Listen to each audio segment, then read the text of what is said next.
Welcome to Mayo Clinic Q&A. I'm Dr. Sanj Kakar. We continue our coverage on COVID-19. As the disease spreads across the United States, we are still learning new information about the disease. Back with us again via Skype is Mayo Clinic infectious disease and vaccine expert, Dr. Greg Poland. Dr. Poland, thanks again for joining us. My pleasure. How have you been, Dr. Poland? How's your weekend been? There doesn't seem to be any distinction, probably for all of us as healthcare providers, between weekday, weekend, morning, noon, or night.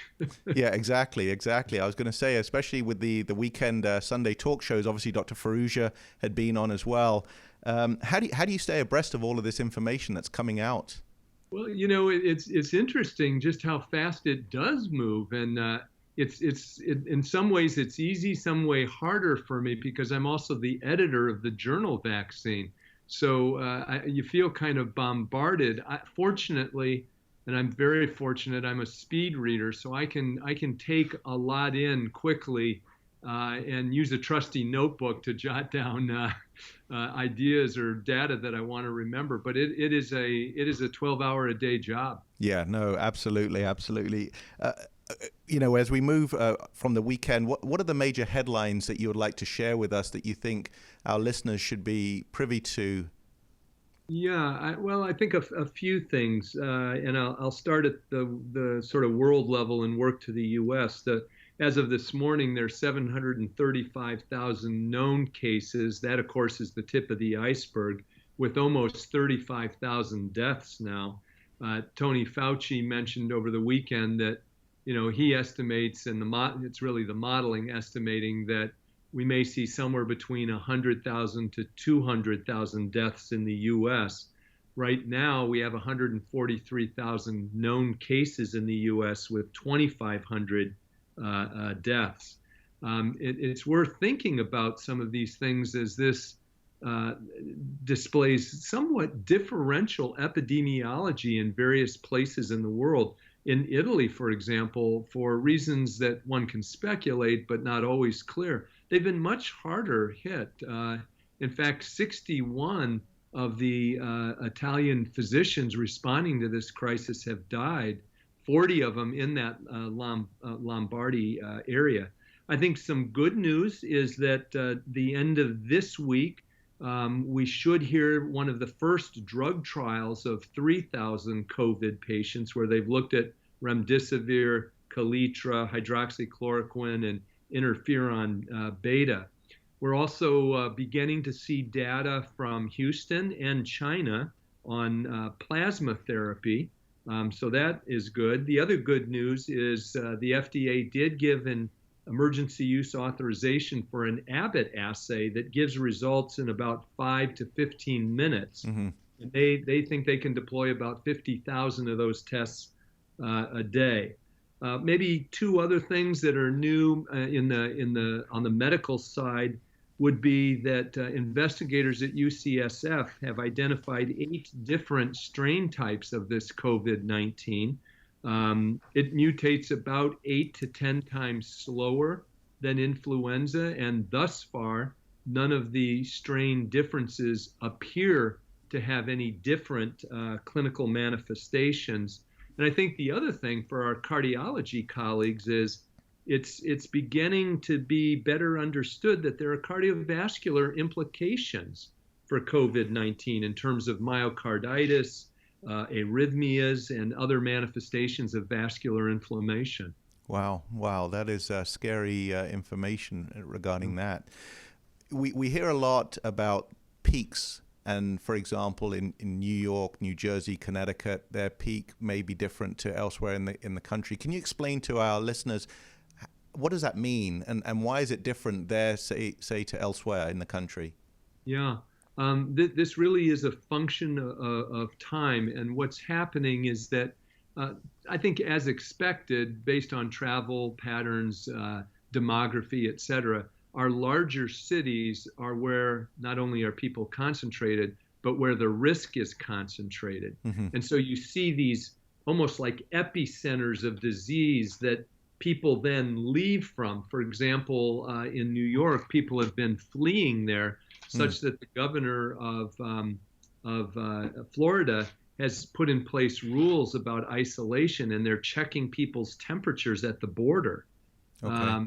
So trying to get a handle of this. And what will happen is that each of those sort of epicenters will then be the sources for people leaving and infecting other people all the way through, middle America. So is this something related to contact tracing? We heard about that this weekend. Yes, I think it's very definitely person-to-person spread. And what's been difficult about this compared to SARS is it's quite evident that people shed the virus asymptomatically, unlike with SARS. And so it's very, very difficult. And really the only practical thing you can do, and certainly you and I and other healthcare providers understand how difficult and disruptive this is, but social distancing is really the only thing that is going to dampen this down. And there is a really important and I think hard for people to understand is the lag period. What we're seeing today, which is still on the exponential uprise, what we see today is a reflection of transmission that took place 14 to as long as 28 days ago. Okay. So it gives you an understanding going forward that we're going to really have to see that curve bend down and wait another month before sort of sounding the all clear. Well, so how are we doing in the United States about flattening that curve? Yeah, in some cities, one gets the sense that it may be dropping a little bit, but, I'm really hesitant to make much of numbers over just a few days. I think it's pretty early yet to know. Yeah, this is sobering information. You mentioned about the risk of, for example, myocarditis. Can you explain how the SARS-CoV virus makes people sick? How does it actually do that? So, if we look at that cartoon of the virus behind you there, we see those little spike proteins, so-called S proteins. And you can think of that as a key. And the lock is a receptor called the ACE2 receptor that's displayed on the outside of human cells, which includes the heart, the bladder, of course, the lungs, and even the colon, the GI tract. And that virus attaches like a key into that lock, unlocks it, gets into the cell. And then what this virus does is it takes over our own cell's machinery and uses our own cellular machinery to make more of itself, more of the virus. Okay. And then literally bursts that cell open and the virus freed to go and infect the next cell next to it. And just to give you an order of magnitude, I was talking with one of our lab medicine colleagues, and he was talking about the RT-PCR assay we have, which has a lower limit of detection of about 5,000 copies. When they're testing patients, so imagine just taking a nasal swab or a throat swab, there are hundreds of millions of copies detectable from that swab. I mean, it gives you a sense of the enormity of the infection and the burden of that inflammation on the body. Absolutely. And so you mentioned about the burden of disease. Initially, we were told that coronavirus had a preponderance for people who are older with medical comorbidities, but now we're seeing younger people being affected. Do you know why that is? Yeah, so we definitely see older people and younger people who have comorbidities having higher case fatality rates. What is unclear is why age alone seems to be such a strong driver. And what we don't have very granular data yet is it at the population that you're 60 or 70, or is it that, okay, you're 60 or 70, but you've got heart disease, hypertension, diabetes. So what about the very fit, sprint triathlon 70-year-old? Sure. They appear to be having illness, but are they having the same case fatality rate? In the younger people, we certainly do see serious illness, but much less in the way of fatality, fortunately. Thank God. Thank goodness. Now, you mentioned about the virus mutating. If you've had coronavirus and you've been asymptomatic or you recover from it, what is the risk to you down the road? Do we know that information? Yeah, it's a really insightful question and a key one, because of course we'd like to know that somebody's no longer at risk, and on the healthcare side, we'd like to know that that person could be deployed and be used on the front line, so to speak, without risk. The problem is we don't know that. Mm-hmm. We will soon know and be able to do serology where we can test for that antibody. Granted, we don't know the correlate of protection, so what level of antibody. There are also differences in inoculum size. So, for example, a layperson walking in the grocery store next to somebody that might be infected has a lower inhaled inoculum size than, say, an anesthesiologist who's trying to intubate, or a pulmonologist who's doing a bronchoscopy, where that load, were they not taking precautions, would be quite high. The other thing that we do have some data, this is fairly new data. If you look as long as 6 years out in patients who had SARS in 2003, they appeared to maintain high enough antibody levels. Okay. By 6 years, that dropped off. So that's one point of data. The other point of data is in the seasonal coronaviruses, that immunity appears to only last a few months to a year. So, here they are, they're all coronaviruses, yes. They're all beta coronaviruses acting differently in the immune system. So as I try to point out to people, one has to realize that with this particular strain, our expertise only extends 12 weeks. Wow. So a lot to learn. Yeah, absolutely. You earlier mentioned about some data coming out about the trials, and you mentioned plasmapheresis. Can you just educate us a little bit about what plasmapheresis is? Yeah, thank you for that question, because I think it's one of the more rapid things we could deploy. So the idea here is that you would take blood, you'd plasmapherese off plasma, which contains immunoglobulins, so it's polyclonal, but you're taking off antibodies or immunoglobulins from somebody who has recovered from the disease, and then transfusing that into somebody else. The issues with that are several-fold. One is you might get a dose, maybe 2 doses from a recovered patient that could be used in another person per time that you plasmapherese them. So it's not going to be a huge source. Okay. The other thing is it's being used under emergency use authorization. So generally in people late in the course of disease.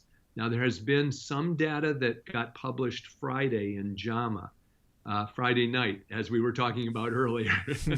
and it seemed to show some potential benefit, but you really don't know until you do a clinical trial. I personally think it's going to have to be deployed earlier in the course of disease, but likely will have some efficacy at any point. And I think we're going to have to follow along to see how long is somebody protected. That's passive immunity that will wane with time. Oh, I see. Okay. As a healthcare worker yourself and myself, and we've seen it now, more and more healthcare workers are obviously at the front line, and but they have lives to lead, they have families to lead, and they go home. How should they be protecting their families? Yeah, I get a lot of those questions, and I, of course, have great empathy for them. I would say several things. The ideal thing, we're talking about frontline healthcare workers, the ideal thing is that you wear scrubs and a lab coat, and you put those on when you come into the facility, you take them off when you go out of the facility, and you don't wear those clothes home. Number 2, something I know some of my colleagues didn't think of. There's no reason to take your stethoscope home with you.